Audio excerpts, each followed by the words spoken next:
Dunkirk is a modern-day war film based on the evacuations that took place during World War II of English and French soldiers who had been forced to retreat along the beaches of France to Dunkirk in a desperate attempt to flee across the English Channel back to Britain. Directed by multiple award-winning director Christopher Nolan, is just a hint of the various techniques and characteristics we as an audience will be exposed to. That keeps us clinging to our seats. These techniques include sound effects, music, manipulation of time, and characters based in the film. But what was the Battles of Dunkirk? The film is based on the real-life battles that took place in World War II that involved over 400,000 men of multiple nationalities, including American, French, and British. They are all stranded against the oncoming Nazi armies. But because Hitler wants units ordered elsewhere, the major impact to the characters we see throughout the film, including Tommy, Gibson and Alex, is mainly the bombs being dropped by the German aircrafts from above. Due to a lack of transport across the English Channel, there is a call for all available leisure and small boats to attempt a beach rescue at Dunkirk. And in this, we learn of characters Mr. Dawson, Peter and George that are all in another timeline in the film. However, most of the film revolves around the struggles we see of the three main characters on the beach. Tommy, who is played by Fionn Whitehead, and is the first soldier we encounter in the film. We see his platoon die off in the start of the battle. Alex, who is played by Harry Styles, and is a soldier that we see join the other two when he's found fleeing a sinking ship. And finally, the French soldier named Gibson, played by Aneurin Barnard. Although being French during the middle of the battle, we soon learn, the same as the soldiers, that Gibson is actually the name of an American soldier whose uniform had been swapped, and Gibson had been attempting to evacuate with the rest of the American soldiers on their ships. One technique includes camera work, and this can be seen clearly in the torpedo boat scene. This challenges the viewer's perception on which way is the right way up, as the camera rotates with the same plane as the boat, giving the viewers a false sense of grounding. For the characters on scene, they sit an unease feels of falling. The camera remains on the same plane and the ship as we follow it tip on its side, and is followed up by a complete 90-degree angle as Gibson struggles to open the door, showing the ship is now completely on its side.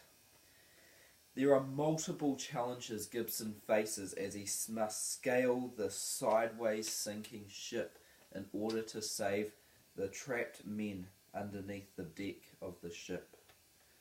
With the use of added sound effects to create tension, this leaves the audience anticipating the survival of the crew and gives us the positive vibe that Gibson will hopefully make it. We see the instincts of Gibson kick in, and him putting his own life at risk shows he is the real hero in the film. And if it was not for his quick reactions when placed in a tricky situation, as shown through the camera work, his fellow comrades would have drowned in the trapped ship. With the use of camera work between the two scenes, we can see Nolan attempt to have a deeper connection with the viewers, creating an urge of unease to complement the tension that this scene creates, and which we as an audience anticipate a positive outcome for both characters in the film.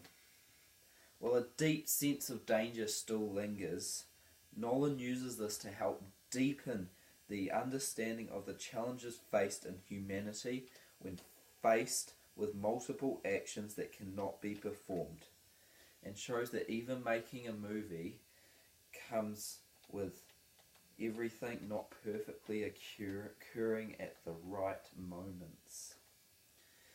Christopher Nolan makes use of multiple techniques to tie these storylines together, including manipulation of time. Nolan creates 3 different storylines: the Mole, that follows Tommy, Gibson and Alex; the Sea, that follows Mr. Dawson, Peter and George; and then the Air, which follows mainly 2 British Spitfire pilots, Farrier and Collins, and they must attempt to eradicate all enemy aircraft across the British Channel, trying to sink the remaining boats from crossing. Although these timelines start rather differently, they eventually merge by the end of the film.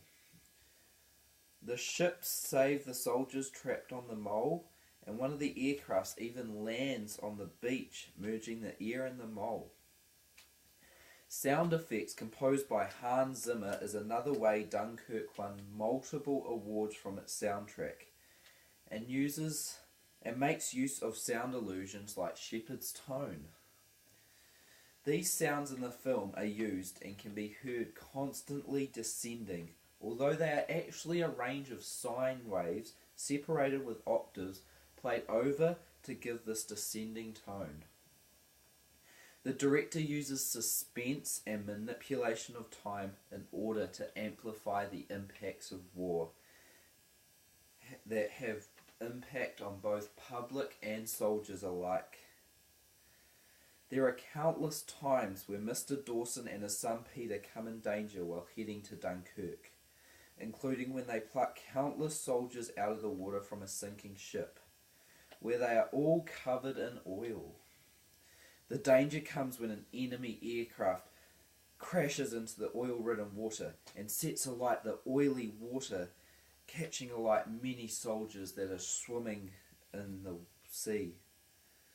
Another risk is of the enemy fighter planes firing their machine guns down on the almost defenceless leisure boats. An easy picking for Nazi pilots. We learn of the impacts of war, not only the soldiers fighting in the war, but the public who are located amongst the zones where the war is being fought. From then on, when it was filmed in 2017, it is clear that Nolan is creating an in-depth view of what war was like for the soldiers and the public alike. In doing this, Nolan creates an informative perspective as a way of trying to not make the actions of history repeat itself in